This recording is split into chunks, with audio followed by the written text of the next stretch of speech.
বাস্তৱ সুন্দৰ নহ'বও পাৰে, কিন্তু সত্য সদায় সুন্দৰ।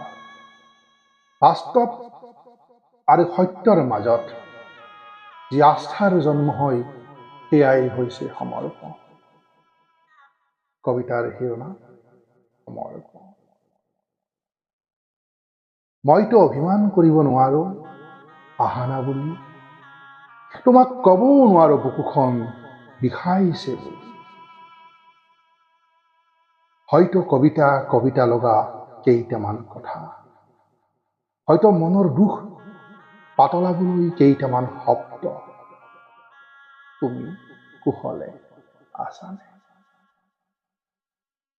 মই কেনেকৈ অভিমান কৰোঁ, তুমি কিয় অহা নাই? মই কেনেকৈ নিজকে প্ৰশ্ন কৰোঁ, তুমি অবিহনে মোৰ সমস্ত ভাগৰ এখন উকা কাগজৰ দৰে। হৃদয়ৰ নিখুঁত কোণত কোণতা ভাজ, জয় পৰাজয়ৰ ভয়ত জীৱন যুদ্ধৰ আখৰাত মই কেনেকৈ চিঞৰো।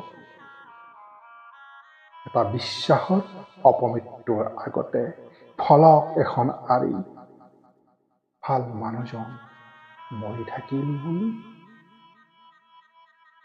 তুমি যে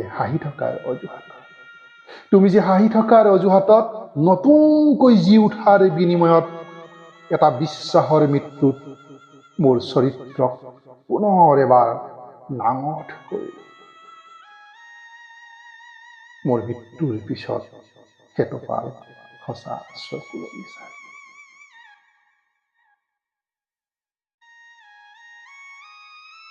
মইতো অভিমান কৰিব নোৱাৰো আহানা বুলি, তোমাক ক'বও নোৱাৰো বুকুখন বিষাইছে বুলি।